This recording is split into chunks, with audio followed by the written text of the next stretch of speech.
True Sports. I'm your lead host, Zach, and on this episode, we're here to do our NBA midseason review episode. So we're going to be asking each other questions about current events in the NBA, who we think is going to win the championship, that sort of thing. Now let me introduce you to the rest of the crew.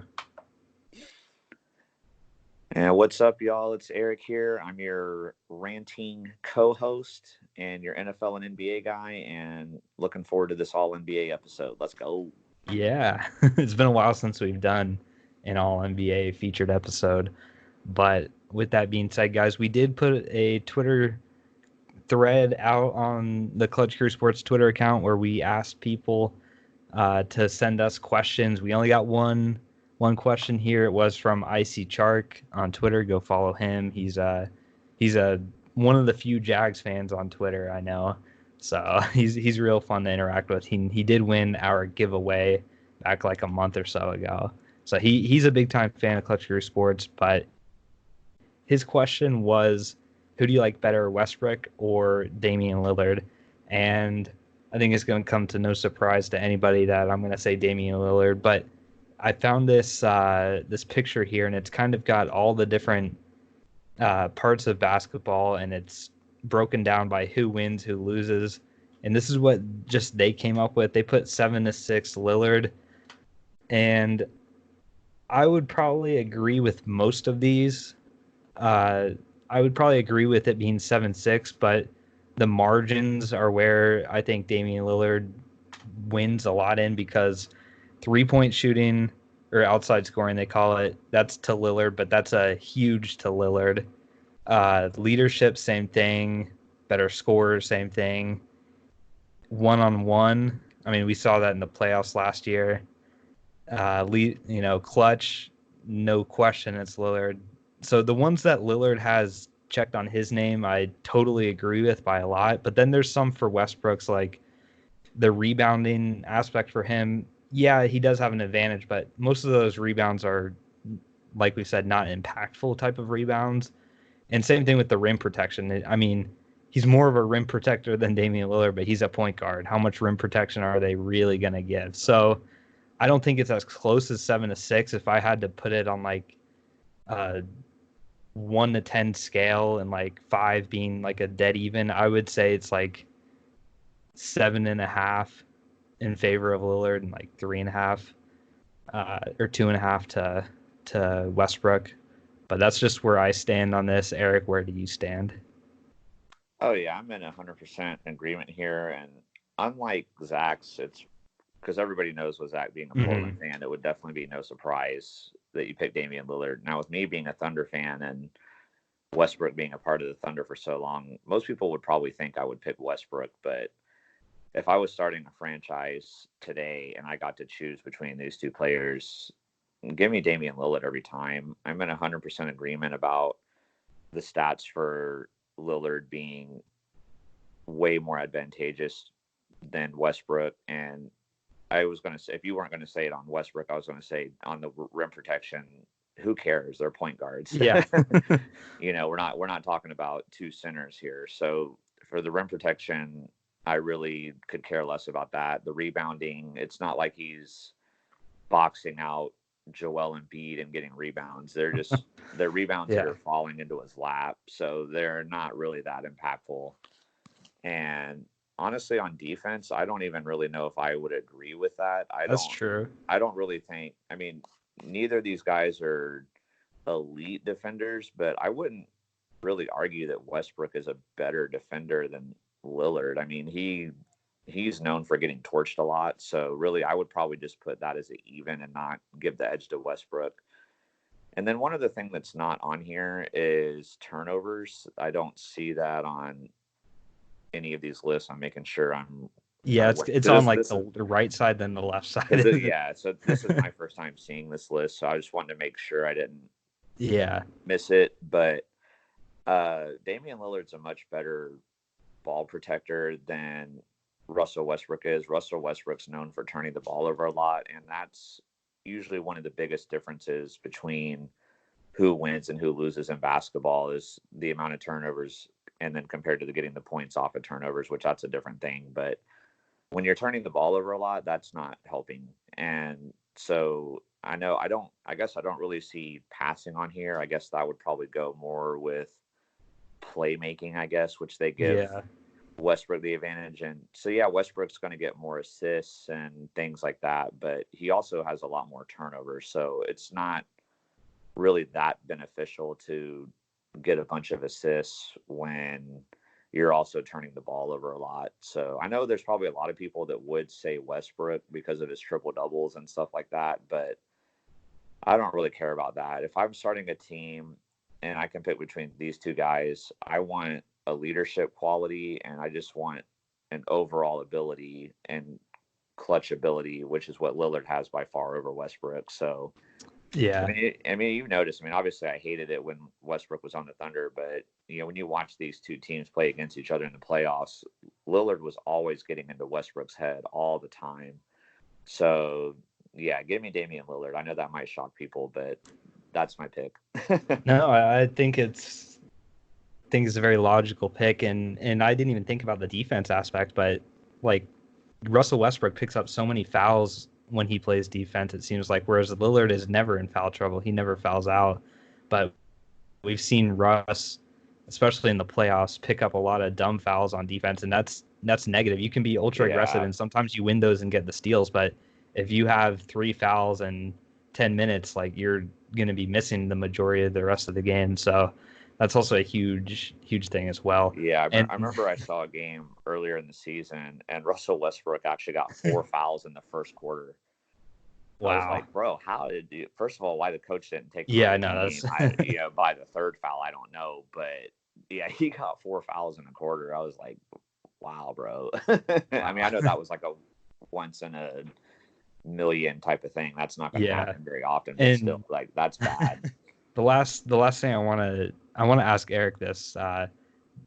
Does it look like the picture for Lillard has like some baby filter on it? Because man, like, that does not look anything like it. Looks like they like smooth his face out. And, like, I don't know if it's just me looking at this, like, but like, doesn't it look like they tried to make It his does. face look like a baby or something? It does Like, look like his skin is really smooth or something there. I guess I didn't really notice that till you said it, but I've just been staring at it this whole time. Like, now gosh, that that I'm is looking closer at it, I that that does is not look interesting. like it. But yeah, so that answers your question, Icy Chark, on who we prefer, Lillard or Westbrook. And now we'll move on to our regular topics. So this is my slide here. All these pictures I'm going to be asking Eric questions about, but we're going to start with the Lakers and Clippers because that's the huge storyline coming into this season, and both teams have lived up to the expectations. They're both top 3 seeds in the West. So we each kind of have a question on this matchup between these two teams. So we're going to kind of combine these questions. But my just general take between the Clippers and Lakers, and I know I predicted the Lakers to go to the finals, but if I had, could go back on that or just pick right now who I think's the better team between the two, I'm going to go with the Clippers. Their defense is stifling, man. They have 6 or 7 really good defenders, and the Lakers, I think, right now are in a weird state where they have LeBron as a playmaker, but they don't really have another playmaker. And obviously, Anthony Davis is the better co-star than Paul George, but other than that, Kuzma's very inconsistent. Dwight Howard, Rondo, all the other guys on the Lakers, it doesn't seem like their bench is going to carry them, because we've seen in the games that these two teams have played where the Lakers would get out to big leads, and then the Clippers' second unit, which is one of the best second units in the game, featuring Lou Williams, comes in and brings the game back to being a close game.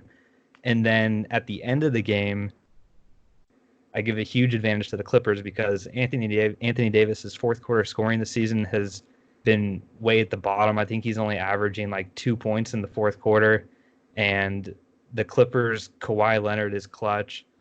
Lou Williams is a really good closer. He's one of the more underrated players. He always wins sixth man of the year. I think he's won that 3 times in a row, and he plays starter like minutes, but he comes in with the second unit. He closes the game, and I don't think there's anybody on the Lakers that can defend all these guys. You also have to worry about Paul George when he comes back fully healthy, which I expect that to happen. With all those things in mind, I think the Lakers are going to start out better in a lot of these games, but over the course of the game, when the Clippers' second unit comes in and when the closing happens, because LeBron James is not a closer, Kuzma's probably their best closer right now, but I would still take a couple people on the Clippers before I took Kuzma to close the game out. So I'm flipping my pick between the Clippers and Lakers right now. I like the Clippers better, but Eric, where do you stand between these two teams? Well, Zach, I'd like to first say welcome to the right side of the LA basketball spectrum. It took me half the season, guys, but I'm here. Yeah. Well, I mean, and it's obviously understandable why anyone would pick the Lakers going into the season. And obviously they could still win it. I mean, it's going to be interesting to see how this all plays out. But I did pick the Clippers from the beginning of the season, and I'm still going to stick with them, at least for now. Like, barring a Kawhi or Paul George injury or something, I'm still sticking with the Clippers for now. Yeah, because just to kind of add to this, it was kind of cool because Zach and I both came up with our own topics before we did this. We didn't really necessarily know what the other one was going to pick until shortly before the episode. But I brought up a similar topic between the Lakers and Clippers. And mine is, I feel like the Clippers have an advantage, not only just because of all of the things that Zach mentioned, but if you look at the number of games played between Kawhi and Paul George versus Anthony Davis and LeBron James, and in addition to the number of games played, the amount of minutes per game played, LeBron and AD have played in way more games, played way more minutes, and to me, that just gives an advantage to the Clippers even more, because despite the less amount of games that Kawhi and Paul George have played in, the Clippers are still just barely behind the Lakers in the standings. They're not that far behind them at all.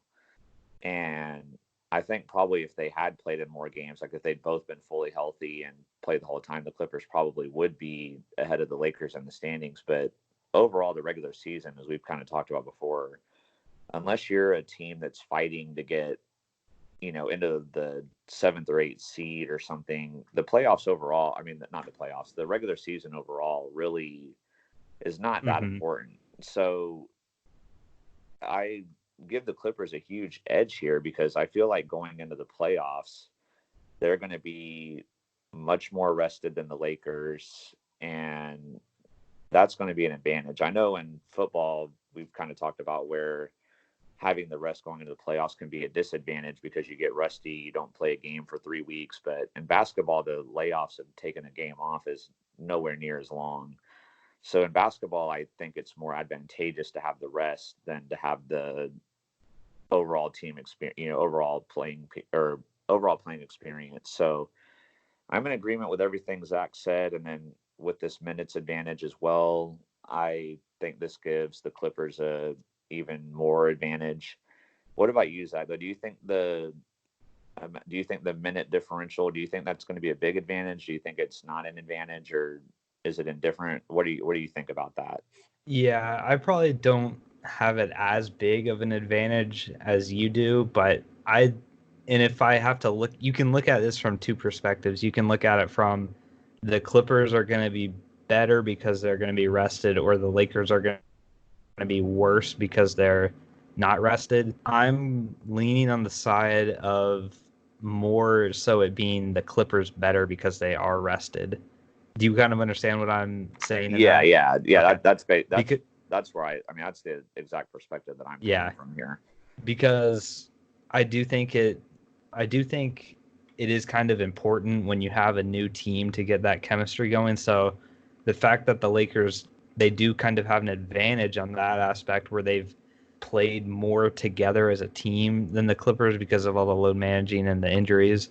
So from that aspect, you kind of like it a little bit more from the Lakers. But when you get to playoff basketball, and I feel like by the time we get to the Western Conference Finals or wherever these two teams meet in the playoffs, that they're going to be that both teams will be fully ingrained with themselves. I think they're going to, know each other's tendencies and all that sort of stuff. So when it comes into that, the Clippers having that rest is going to be a huge thing. It's going to allow them to play more minutes. It's going to allow them to, kind of cancel out the athleticism of LeBron James a little bit if he's had to play all this extra time. So I am with you. I think that I don't know if this is what's I don't think it's this difference between the Lakers and Clippers is so close that this is the difference maker in the equation, but because I think it's quite a bit bigger of a difference, but it is something that's definitely going to be hurting the Lakers here when these two teams meet. But we're going to be talking about this some more in a future episode between the Lakers and Clippers. So we do have a Lakers fan on the next episode, so I'll be interested to hear what he has to say. But yeah, that's where we stand right now, guys, between the Lakers and Clippers. I've, kind of changed my mind on who's going to win between these two teams. But yeah, so I'll go on to my next question, and I'll start here down in the lower left-hand screen with the picture of Clay, Steph, and KD. So these three players have been obviously injured for almost all the season combined, and I really do think that this is hurting the league because everybody just thinks the Clippers, Lakers, Bucks right now. But imagine if KD was on the Nets, and between him and Kyrie, that would make things more interesting in the East. Imagine if Steph and Clay were both healthy in the West. Imagine, in all their experience that they have, imagine that battle along with the LA battle. I just feel like with all these injuries, it's kind of, put a little bit of a damper on the season. So I'll ask Eric this question. How bad have the injuries of Clay, Steph, and KD hurt the NBA so far? And will it be noticed when we get to the playoffs? Oh, it's definitely been a huge factor. And this is a topic I could really go on about for a long time because for anybody that's been paying attention to the NBA ratings, they've definitely been way down this year. And I do believe that these injuries to these all-stars has definitely been a big part of it. Now, I do also feel like there's been several other problems as well. I don't know if I really want to get into all that, but definitely having these three players out is huge. And then I know we're going to talk about Zion in a little bit too. He's one of your topics, but which he's now been back, which is good, I think. But he's another one that going into the season, people were really hyped up about. And then, of course, he was injured, so he missed a lot of time. And so that's even another player that you could add to this list of injuries affecting the league. Because the problem is that for the nationally televised games, the NBA picked so many Pelicans games. They picked so many Warriors games. And I don't know about how many the Nets have had, but they picked a lot between those two teams. And then in most of those games, the Warriors didn't have Steph and Clay in them, and the Pelicans didn't have Zion in them. So a lot less people were watching. So hopefully next year, when all three of these guys are both back, that'll make a difference, and the ratings will get a nice bump and things like that. And I mean, I'm definitely excited for the league as a whole in terms of the competitiveness, because there's not one specific team where you're like, oh, that team's for sure going to win, like how it was with the Warriors when they had all three of those guys there in that picture. But at the same time, having all those guys back will make it even more competitive and balanced, which is only a good thing for the NBA. So we'll see what happens next season when they get back. But they've definitely been missed for sure. Yeah. So we'll go on to one of Eric's questions on the screen. Yeah. So we already covered the Lakers Clippers. And so this one mainly is just a direct question to Zach. I'll give my opinion on it though before he answers. But so Zach is, for anyone that knows, out of the Eastern Conference, he's a big Orlando Magic fan, and in the West, he's a big Portland Trailblazers fan. So at the time, at least when I made the slides for this, the Magic were either the 8th or 9th seed in the East, and then the Trailblazers were like 8th or 9th in the West. So one was 8th. Well, we can go look. Yeah, we could look at the official standings real quick. But while Zach's looking that up, basically both both teams are right on the cusp of either being in the playoffs or not being in the playoffs if the playoffs started today. So so the Magic are eighth, Yeah. and And then go down to they're 3 games from being out right now and then on the Western side, the Trailblazers are ninth, and with they're 4 4 games. games from Yeah. getting in. So both teams are pretty close to either Yeah, being on the in or not bubble. being in. So with that being said, the question that I wanted to bring to the table for Zach is, will one or both of these teams make it into the playoffs?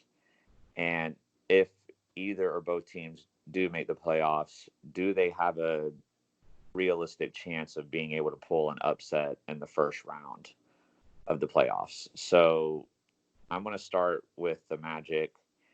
I do believe the Magic are going to get into the playoffs, but most likely they're going to be going up against the Bucks, assuming they get the 8 seed. And I don't see that happening at all. I would be very shocked if they were able to pull that out. And I mean, it's not guaranteed that they would be playing the Bucks, but that's kind of what the situation's looking like right now. And so I don't think they would be able to do it, but I do think they get in the playoffs. Portland has been playing better lately, so I also feel like they will get into the playoffs. And then depending on what matchup they get, I feel like they could have a chance. It would depend, though. I think if they go against the Lakers or the Clippers, I don't think they're going to be able to beat them, either of those two teams. But if they get a first round matchup against the Nuggets, they did beat them in the playoffs last year. And I feel like they, for whatever reason, like in the past, have seemed to have the Nuggets number. So I feel like if they were to get in the playoffs and get matched up against the Nuggets, that they could pull off an upset. So going to be interesting to see what happens here. But Zach, since you're fans of both of these teams, I Yeah. really wanted to get your opinion on this and see what you thought. Yeah. So I I'll start with the Magic. I definitely do think that they're going to make the playoffs. If I had to rank who I think would make it between the two, I put in the Magic first on this list, and it's really because the bottom of the East is pretty weak, and I just don't see the Wizards or the Bulls or the Knicks or whatever team is down there being able to come back and overtake the Magic. So I think the Magic will get it. And the real key question is going to be, do they get 8 or do they get 7? Because it's almost for certain Milwaukee will get the 1 seed. So looking at these standings right now, they are only 2 games out of the 7 seed. They're 8 games out of the 6 seed. So realistically, it's a fight between the 7 and 8 seed between the Nets and Magic. If they can get the 7 seed, and if they can get the 7 seed and they face someone like Boston, Toronto, Miami, or Philly or any of those teams, I'll give it a fair shot to upset those teams just because I think that they match up better with those teams. But if they match up against the Bucks, it's going to be a 4-game sweep because the few times that they've played the Bucks this year have been blowouts in the favor of the Bucks. So if they go up against the Bucks, it's not even going to be competitive. But if they go up against any of those other teams, I'll give it a fair shot. I know they played the Raptors last season and they actually won game 1, and there was another game that was pretty close. So it's not likely, but I would give it a decent shot.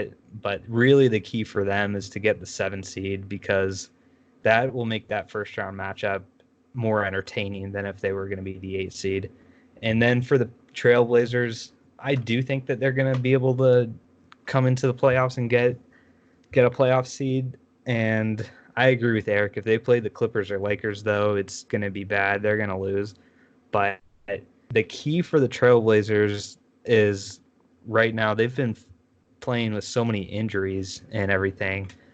In the game against the Jazz, which they should have won, but the refs missed a goaltending at the end of the game that would have won them the game. They only had 7 players ready to healthy and playing in the game, and like 2 of those they just got in trades before the trade deadline. Uh, One player got ejected too, so that lowered the number down. But still, that's not good. And the fact that they should have won that game against the Jazz on the road tells you that this team, once they get their key big men back, like Zach Collins and Yusuf Nurkic, that I do think they're going to go on a run. They've also done this in years prior where they weren't as bad. This is definitely the worst start in several years for the Trailblazers, but they did go on like a February, March run where they won like 14 games in a row 2 seasons ago. Last year, they went on a run and they ended up with the 3 seed both times. I don't think they're going to do that this year, but I do think with those guys coming back into the lineup soon, that they're going to have enough to overtake the Grizzlies, who I think, I mean, between the Grizzlies and Trailblazers, do you really think the Grizzlies are going to get in? Like, I don't know. But in the Spurs, it just seems like the Spurs streak is going to end this year. So I like the Trailblazers to get in. But as far as a matchup wise, who I would want them to match up with, I'd actually prefer Utah over Denver. I think Denver, I mean, that it went to 7 games last year, and they've lost to Denver this year in the regular season. They should have beat Utah.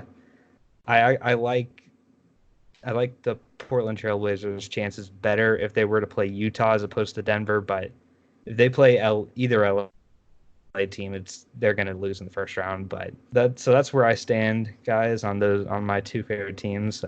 Fighting for the playoffs, not what you want to be thinking at this point, but at least you're in the conversation. There you go. And just real quick before we transition, I just saw the DC Defenders go at XFL for a second on a pick 6. And I have their defense in fantasy football today, so let's go. It's crazy, man. Yeah. But it's like so they got up that name Defenders. Yeah, man, for a reason. Good name. But yeah, I guess before we go to your next topic too, I guess I didn't think about that with the Magic. Like, I agree that I think that if they were to get matched up against someone other than the Bucks, that they would have a decent chance. I would give them that. But yeah, I guess I just was assuming that they got number 8, but I didn't think about them possibly moving up to 7 or 6 or something, and maybe 6 is going to be pretty hard to get. But yeah, 6 probably 7 not, is in realistic. So yeah, so we'll see. I'm hoping for your teams, man, especially Orlando, since I used to live in Florida. So I'll be keeping my eye on that. Yeah. All right, so my next question for you is going to be about Giannis and the Bucks. So I know Chris Middleton's an all-star, but really Giannis is probably going to be the MVP this year, and he's doing amazing things, has the best record in the NBA. I believe they're pretty close to clinching a playoff seed, which is pretty crazy this early in the season to do that. So my question for you is going to be, can Giannis by himself take down either LA team? My answer is going to be no, but I want to hear what you've got to say about this. It's definitely interesting because going into the season, I had picked the 76ers to come out of the East. I felt like some of the players that the Bucks had lost before or during free agency, I felt was going to hurt them. And so initially, if you had asked me this question when the season started, I would have definitely said that there's no way. But now I'm definitely not going to say that for sure he will be able to do this, but I have been very impressed with how the Bucks have been playing. They've been doing extremely well. As you mentioned, they've got the best record, and he's up to his 3-point percentage. Now, I know it's because teams aren't really guarding him on the 3 because they're not scared of him there, but if he keeps getting better, opposing teams will have to respect that eventually, and he's just so difficult to stop once he gets going. But I'm still ultimately, though, going to say no because I just haven't seen him be able to come through in the clutch when it's mattered the most, just yet. He had a really disappointing playoff exit last year, and I just don't know, man. I guess, like I said, initially before the season started, I would have said no way. I would have given it a 0% chance. But now I do think that there is a chance it could happen. But I'm definitely not 100% on board with the fact that it could happen, if you know what I mean. I know it's kind of lame to give a 50-50 answer, but I'll say this. I know you prefer the Clippers to the Lakers, but do you also prefer the Bucks' chances to the Lakers over the Clippers? Like, or do you think with the matchups that they would rather play the Clippers? I mean, if I was the Bucks, and if I knew for sure I was going to get in the finals, and then I got to choose who I was playing, I would pick the Lakers. Okay. I Yeah. Just because I feel like the Lakers team defense as a whole is not as good as the Clippers, so that's going to be a better edge for Giannis. I mean, I AD is obviously a great defender, but I would rather have Giannis going up against LeBron and some of those other guys that the Lakers have compared to the defenders that the Clippers have. Because with the Clippers, they could rotate who guards him. I mean, they could put Paul George on him for a while. They could put Kawhi on him for a while. They can rotate who guards him so that players aren't having to expend so much energy. Whereas with the Lakers, they're probably just going to put AD on him the whole game, which, in my opinion, would affect AD's offensive ability because he's going to have to spend so much energy trying to guard Giannis, and AD is such a big part of that offense too. I feel like the Bucks would have a better chance against the Lakers. So, but he does have to get. But before we even get to that conversation of him, being able to beat one of the LA teams or any other team that might come out of the West, he's got to get through the East first. Yeah. And even though the East isn't amazing, in my opinion, I do feel like the East is more balanced than it's been in years. And so, he's going to have to, get through the Raptors, Celtics, Heat, at least two of those teams. So, and none of those teams are exactly walks in the park. So I want to see him get through that first. He's got to be able to prove that he can step up in the biggest moments and be able to take over the game in crunch time in the playoffs. And that's just my main concern. If he had been able to do that before, I'd probably be much closer to saying he could do it, but I've got to see him do that first. For sure. All right, we'll go get one of your questions now. All right. Yeah, man. So, let's see. So we'll move on here. So the NBA trade deadline was pretty recent. And obviously the biggest trade coming out of that was the trade between the Warriors and the Timberwolves, where the Timberwolves acquired D'Angelo Russell and the Golden State Warriors acquired Andrew Wiggins. I do want to give a quick Photoshop fail if you're watching on YouTube, because whoever Photoshop that picture of D'Angelo Russell and Andrew Wiggins didn't put the new appropriate numbers on the jerseys. Also, I gotta butt in. Yeah, Kyle Lowry, what are you doing there? Grabbing Andrew Wiggins' lower body part. I mean, when I put those pictures Eric, together, you that's place what these it looked pictures like. together, but yeah, if you're listening on iTunes or something, you won't know what we're talking about. But check it out on YouTube around the 32-minute mark, and you'll see. But man, that looks pretty bad. He should go on a missing man's milk carton just for that. Yes. But anyway, but so my question to bring to the table is which team got the better end of the deal? And I've been kind of torn on it because I feel like the trade works well for each team, because with the Warriors, they'll be getting Stephen Clay back eventually, and having a 3-guard rotation isn't ideal, even though teams do play a lot more small ball. With Steph Curry and D'Angelo Russell, they're both definitely liabilities on defense, and that would be a big problem to have, in my opinion. So I think it works out better for them getting Andrew Wiggins, who's obviously more of a forward role. So then you would have Steph, Clay, Wiggins, and Draymond, which would be a more balanced part of your starting 5, as opposed to having Russell, Steph, Clay, and Draymond. So, but at the same time, I think for the Timberwolves, I think it was obvious that Andrew Wiggins' time was up. He wasn't, becoming that star player that they were wanting him to be, and they really need help at the point guard position.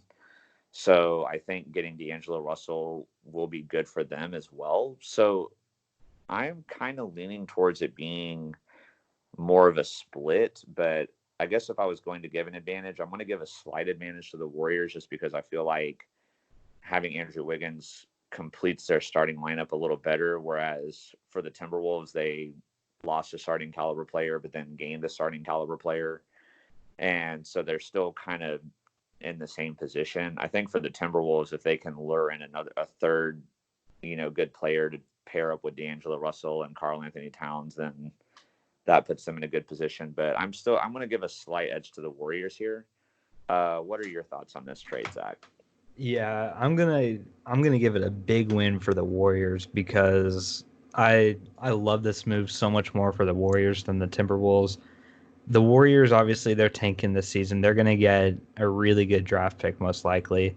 So you add that really good draft pick to Steph, Clay, Draymond, and now Wiggins, and now they're a title contender next season.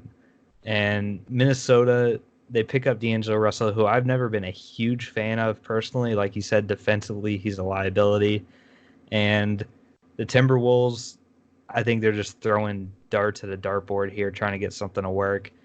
They definitely do have a hole at point guard, so he's gonna improve their situation, but and contract wise as well, getting Wiggins numbers off their books. But another part of this trade too that Eric didn't bring up is that the Warriors now pick up a first round draft pick from the Timberwolves for next season. So not this draft, but next year's draft, which I fully believe that pick is going to be pretty bad. I mean, it's going to be a good pick for the Warriors. So they're going to get, I think, another lottery pick out of this deal, which could be turned into another really good asset for them. Who knows, they might trade those assets for a superstar, or they might go and try and develop them and try and compete for titles on the backside of Stephen Clay's career. But I do think Wiggins, he's a really interesting case, and I think the Warriors are like the perfect situation for him. So that's why I have this as a win for the Warriors, because I just think he's going to mesh so good in this offense. I think he's gonna. I'm not gonna say he's gonna end up being Kevin Durant, but he has that kind of potential athletically. And you go into an offense where Steph and Clay, run the offense. And then learning from Draymond too. I just think Andrew Wiggins he's probably gonna be most improved player in my opinion next season. It's perfect for him now. He gets a chance to kind of lead the team right now without Stephen Clay. So he's going to get familiar with this offense. And then when they come back, he's going to be, I think, more improved. And I think next season he might be what puts them towards an NBA Finals. So I'm going big on this for the Warriors. I think it's an absolute win. Straight up, I think it'd be a win for them. But getting that first round draft pick also, that's sprinkles on the ice cream right there. So I am a huge fan of this for Golden State. Minnesota, I think, is just throwing darts at the dartboard. Yeah, I'll say too. I didn't think about the draft pick. I don't know why I didn't factor that in when I thought of this. So yeah, I'm gonna change mine from slight edge to. Okay. I mean, I still don't say like huge edge, but the slight edge to a solid edge. Okay. Yeah. So Zach, what's your next topic? Yeah. So my next question, I'm gonna be talking about Zion, obviously here. So we're seeing him now. I think he's only played 9 or 10 games, and he's been fun to watch. He's lived up to the hype so far, and really this is getting quite some overreaction from some people, calling him a superstar right now and everything.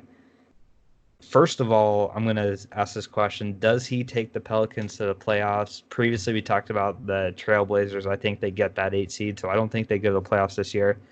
But then this next question, I'm not going to let Eric get off the hook here. How big of a star will he become?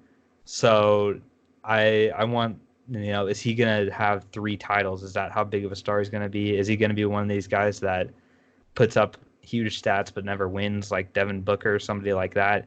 How big of a star is he going to become? And my answer for this is I think he will win a title in his career at some point. I don't think he's going to be LeBron James or Kawhi Leonard or Kevin Durant. I don't think he's going to end up having that type of a career, but I can see him getting a title and, I don't know, maybe having like a Dirk Nowitzki type of career where he's really good. His team goes to the playoffs many years, and then they get that one ring, and he's a Hall of Famer, but that's I think where he's going to end up being. So I'll ask that to Eric. So you think the Pelicans go to the playoffs this year, and then how big of a star will he become? Yeah, in terms of the right now, I do feel like it's going to be a little bit too little, too late for the Pelicans. I think they probably could have made the playoffs if he had been available for the entire season. But I think it's just too tight of a race, too many teams. I don't think they're going to get there this year. I wouldn't necessarily be surprised if they do, but I don't think they're going to. As for his star ability status for the future, stuff like that, I mean, I'm definitely in agreement that he has that potential. I do think the Dirk Nowitzki comparison that you made is pretty on point. I think that's a really good Okay. comparison. I would say that that is probably his ceiling, but I have one major concern about him, and that's just going to be with the injuries because obviously, he had his problems at Duke that one, the 1 year he played there. Like, I mean, he didn't miss like a ton of time, but he had some little nagging injury concerns going on there. And then, of course, then he had the injury where he missed, he'd missed all this time up into the season until just pretty recently. And then even after he came back and made his debut and started playing and everything, he had another little kind of naggy type of injury that came up. And I'm worried if he's going to get that injury prone label. And hopefully that doesn't happen because I mean, one, it would not be good for the NBA because he's, been super hyped up to be the next star. So obviously you don't want your next big star getting injured all the time and not playing. And but I'm a fan of him and I want to see him be successful and I like the team that he has around him on the Pelicans for the most part. So I would love to see him and the New Orleans Pelicans be successful. I would be okay with that, but I am just really concerned with his injury history that he's already had and this short amount of time that he's been playing. He's still so young and hopefully he can overcome it, but it's the fact that he's had this many injuries in such a short period of time, it's definitely concerning, because another, which obviously I hope this doesn't happen to him, but the year when Kevin Durant came in the draft, there was another guy that was projected to be a big star in Greg Oden, but Mm-hmm. he barely ever played because he was hurt all the time, and then he never really had a career. And of course, people labeled him as a big bust, but who knows what would happen if he just hadn't been getting hurt all the time. But I'm really hopeful that doesn't happen to Zion, and I hope he's able to have a very successful career. And but if he's able to avoid the injuries, I think that Dirk Nowitzki comparison was perfect in terms of the type of career that he has the potential to be able to have. So we'll see, but just stay Yeah. healthy, Zion. Quit getting hurt. Yeah, for sure. All right, so now we'll go to Eric's final question. Yeah, so my final question to bring to the table here is about the Toronto Raptors. And the question is, are you surprised at the amount of success they've been having this season? They are the number 2 seed in the East right now. And for me, I'm going to go with, I guess the best way to describe it would be semi surprised. And so this is my reasoning for that. I'm not surprised in the sense that going into the season, I still thought the Raptors were going to be a pretty good team, but I'm surprised because I didn't expect them to be this good. Because obviously, with Kawhi Leonard being gone, he's arguably one of the top players in the league, and then Danny Green's obviously not the most amazing player, but he was a starter for them. So to lose 2 of your 5 starters from a championship team, especially with one of them being an all-star, that hurts normally. And so going into the season, had the Raptors finishing probably around 5th or 6th seed in the East, and then maybe winning the first round, but then losing to either the Bucks or the 76ers in the second round, depending on who their matchup would be.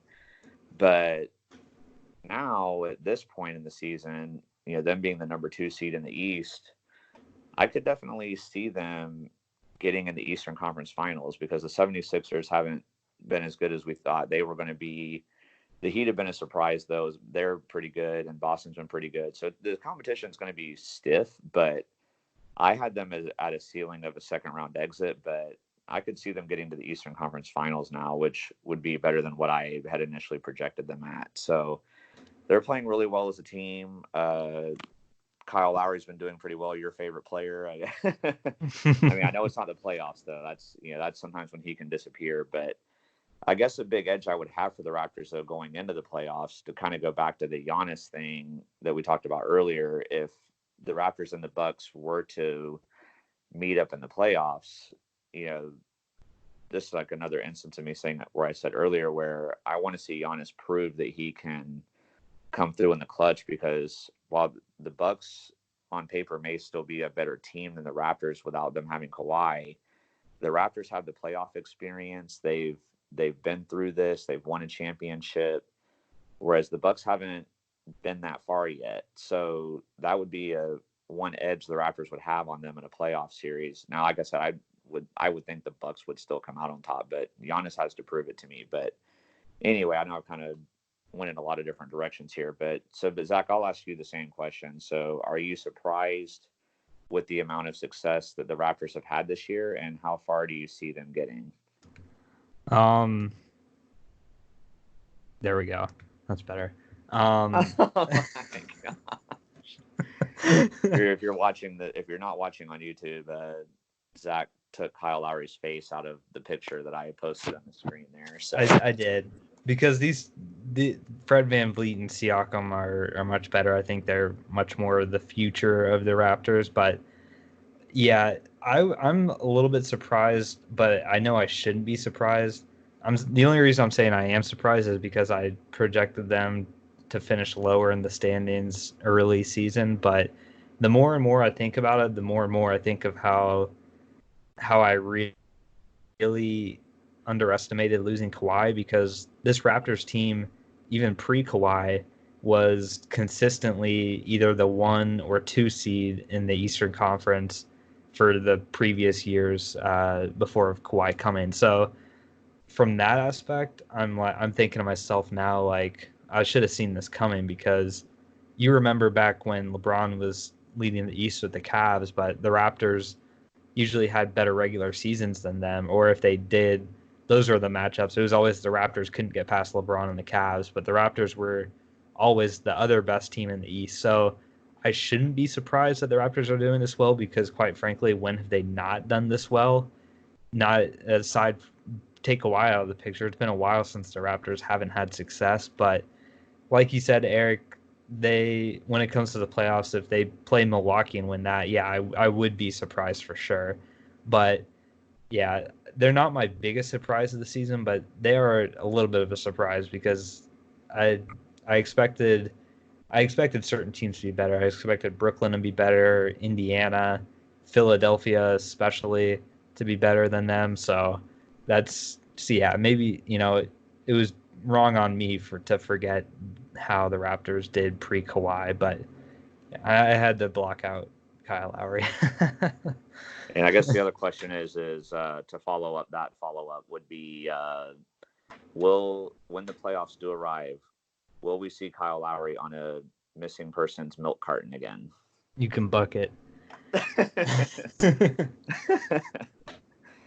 Oh man, that's great. Okay, yeah.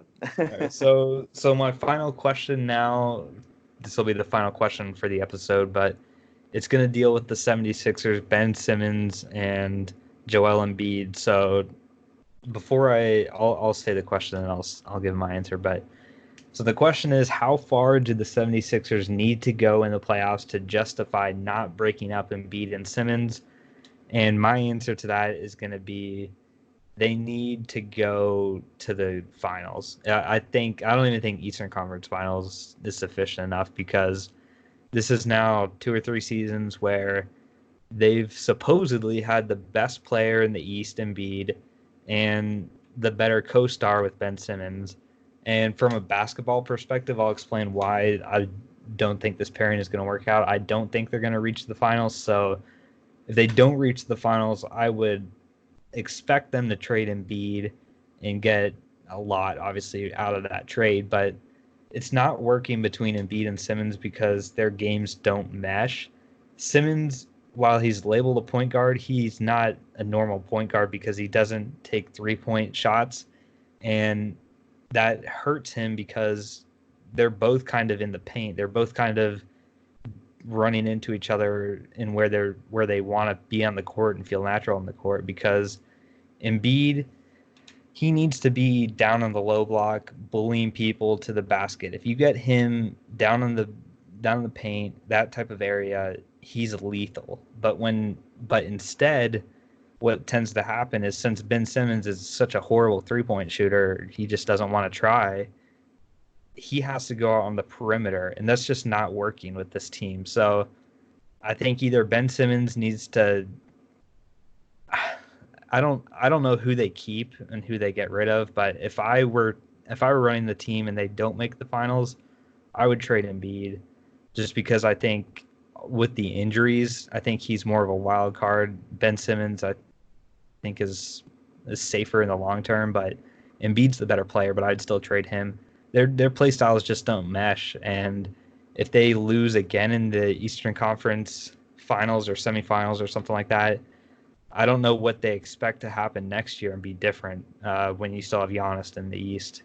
So that's my ceiling for them. But Eric, how far do you think they need to go to justify not trading one of these guys?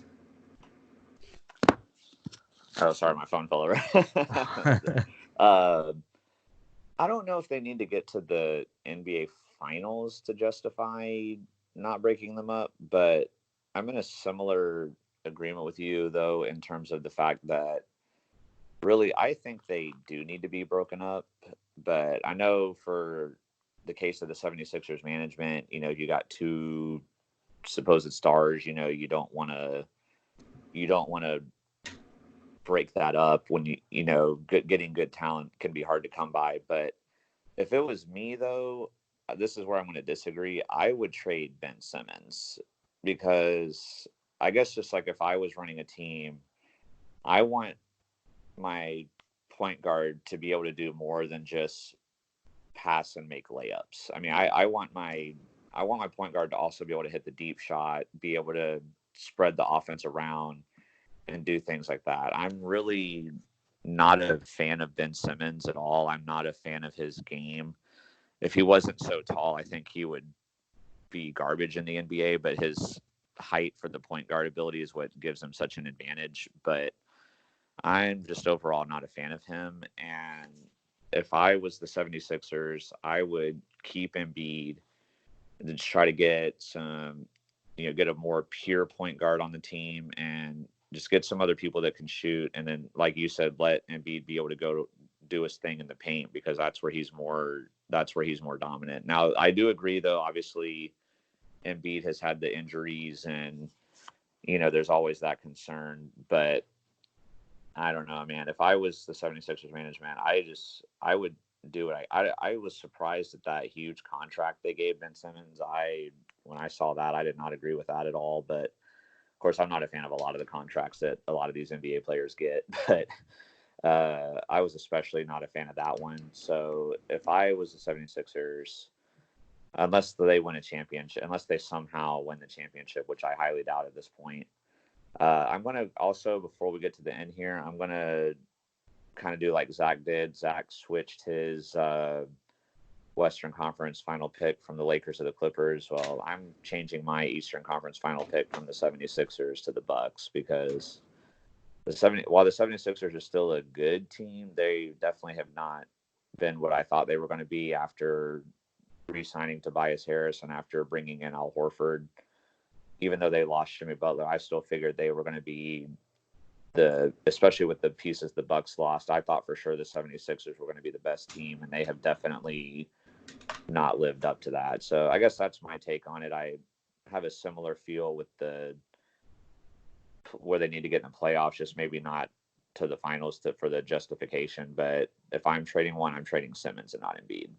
Yeah, I'll kind of respond to that, because another reason other than the injury one, which is probably the biggest for trading Embiid, it just doesn't seem like Embiid wants to be there. It seems he's played so soft. He's been labeled like a soft player and everything, and he seems to me like a Jalen Ramsey type of player where there's other players like Jimmy Butler was like come to Miami and he liked that post and stuff. So it just seems to me like Jimmy or like Embiid, he's just not meshing with the team as much. Whereas like Ben Simmons is more like the steady. Well, I definitely agree with you. Embiid is the better talent of the two. I think in between the injuries and him not appearing to want to be there and being soft at times and getting bullied in the paint, he's been a letdown for me. His potential is through the roof, but that's why, and I also think they're going to be able to get a lot more out of that type of a trade than if they trade Ben Simmons. But so that's kind of more of my reasons on why that specific player. But for just the breaking up concept, we agree about that. Say, shoot, maybe what they need to do is just trade both of them. Start the process over again. Yeah, exactly, man. I mean, do like the Thunder did when they traded. I mean, because I know we don't talk about the Thunder this episode, but I think, well, I mean, obviously Paul George wanted to be with Kawhi and all that, so that was a big reason why that trade happened. But at the same time, I think the Thunder management looked at this team, and even though Russell Westbrook and Paul George are, considered two of the NBA's elites, I think they realized, it doesn't matter how long we have these two guys on our team, we're not going to win the championship. And maybe the 76ers are in a similar position. They've got two of these all-star talents, but maybe their management might think one day, okay, these guys are two of the elites, but will we ever win a championship with these two guys? And if the answer is no, they should, if they think that the answer is no, they should consider doing what the Thunder did, get a boatload of draft picks, get some younger guys, cheaper guys, and just kind of ride the wave a little bit and then build it all again through the draft and maybe be able to get one like splash free agent to build around it or something. I don't know, but I guess I hadn't really considered Embiid playing soft and not wanting to be there, but maybe it could be too. It could be partially maybe why he doesn't want to be there is maybe him and Ben Simmons don't have the greatest chemistry or something, and maybe that has something to do with it. Maybe if they got somebody that he'd more so want to play with. Because I felt like initially he really did want to be there because he was like one of the biggest believers in the whole trust the process thing that Philly went through when they were really bad, and he was there when they turned it around and got good. So if I was him, I don't know why he would feel like he would want to leave, but I don't know. But like you said, he could be like a diva or something. Yeah, and, that could be just part of the problem. But if I was on a team that just sucked so bad for so long and then I got to be there when they turned it around and got good, I would not want to leave that situation. I would want to keep trying to do what we needed to do to get that championship. But that's just me, not obviously not all the athletes in the sports world are going to be like that. But I don't know, man, it's turning into a mess of a situation there. It for is. Sure. But so yeah, like I said, maybe I would switch it to trade both of them. Okay. But I'm not going to write them off. I'm not going to change my pick only because of the 76ers home record is unbelievable. I think they've only lost twice at home. They're like 25-2 or something like that. But yeah, it's going to be interesting if they face the Bucks, what happens between that. But I'm going to keep my pick just because of their home court advantage, and they have beat the Bucks a few times this season. So I'm going to keep it. But yeah, it's definitely they're not the favorites for sure. But that's going to wrap up this episode, guys. We're going to be back to you on Friday. We're going to have the guest from Something Like a Podcast, RRM, and Aaron Swarm. They're going to be on our show, so look forward to that. We got a great show coming for you there. And once again, we apologize for not being out on Friday like we usually are. Had a lot of busy things going on between the two of us, so that's why this episode's out on Tuesday. But we'll be back, guys. Take care. Definitely. Peace.